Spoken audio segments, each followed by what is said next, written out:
Halo, Assalamualaikum warahmatullahi wabarakatuh. Kembali lagi bersama Pak Dedi di EV kemarin sore. Sekarang Ioniq 5 saya udah 27.300 km. Sudah setahun lebih, tapi ada fitur yang baru saya pelajari. Memang agak unik ya kalau EV itu, jadi terutama mobil ini ya. Berkaitan dengan regenerative braking.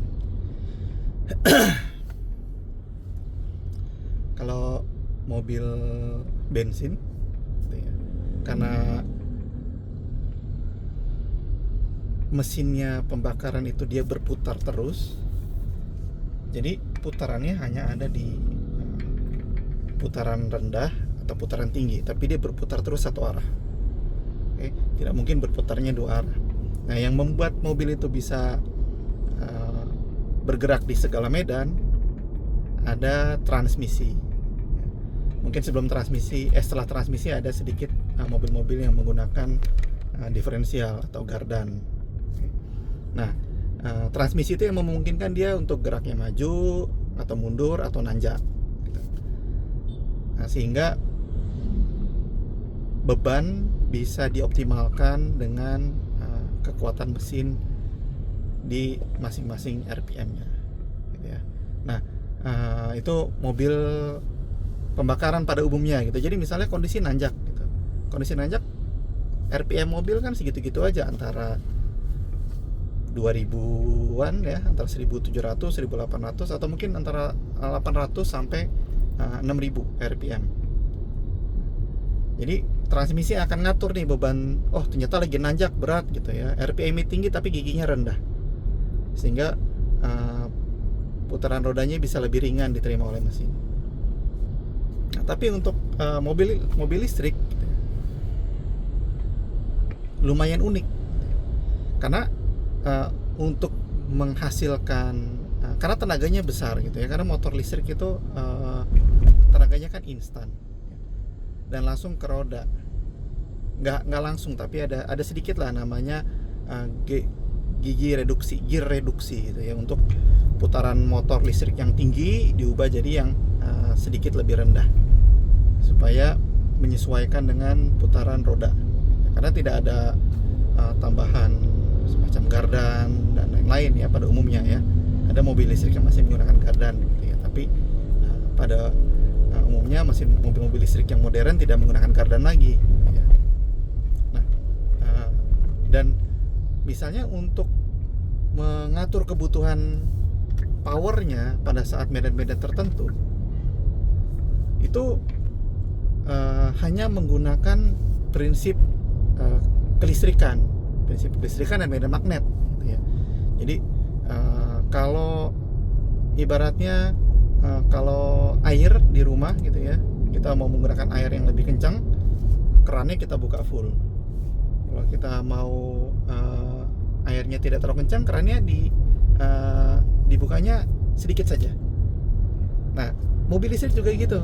Saking simpelnya, jadi seolah-olah operasi daya itu atau penyaluran daya itu hanya kayak buka tutup keran.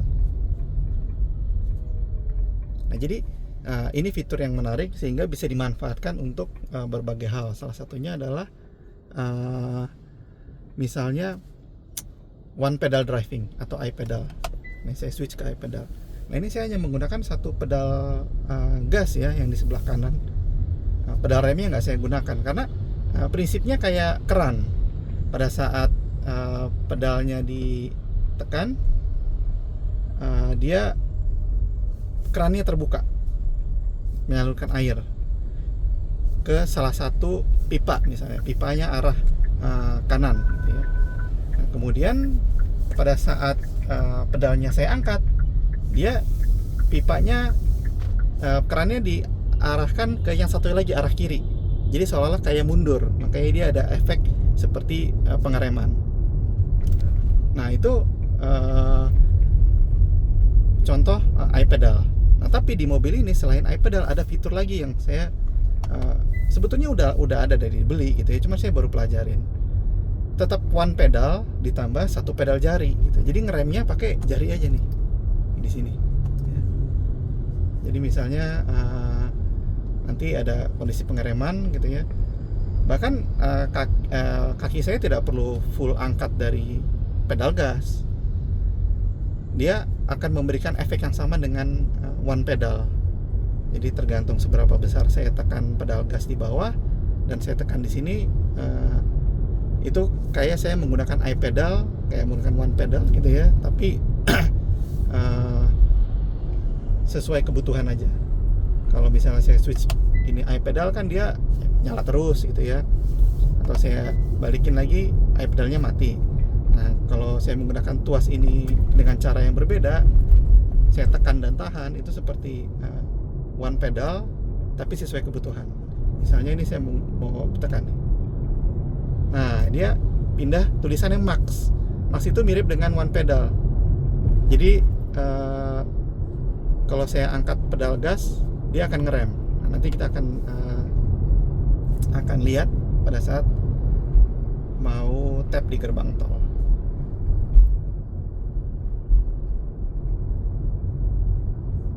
Oke, ya ini menarik ya fitur ini ya. Kadang-kadang one pedal driving itu kurang nyaman juga pada saat mobil lagi stop and go, kemudian tiba-tiba arusnya bergerak lebih cepat. Nah, kadang-kadang jadi ketinggalan gitu dengan one pedal. Tapi kalau menggunakan tekan dan tahan ini, pada saat kita mau tiba-tiba irama mobil di depan itu bergeraknya cepat, kita lepas saja, dia akan lepas dari iPedalnya, lepas dari one pedalnya. Lebih convenient lah.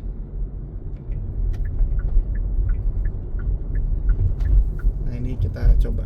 Saya belum nyalain AC nih ya, biasanya pagi soalnya masih dingin, jadi saya jarang pagi nyalain AC untuk apalagi sekarang agak mendung. Nah ini saya tekan nih.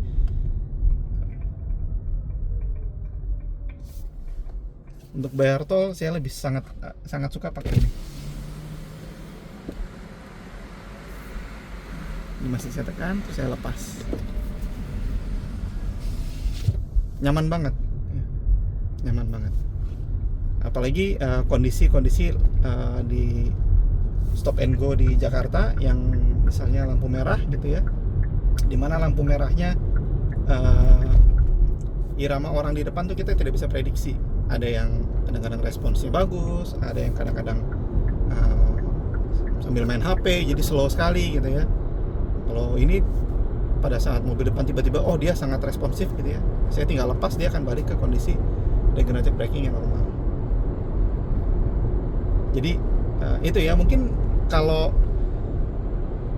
kita bandingkan dengan, balik lagi kita bandingkan dengan mobil bensin, mobil combustion, pembakaran,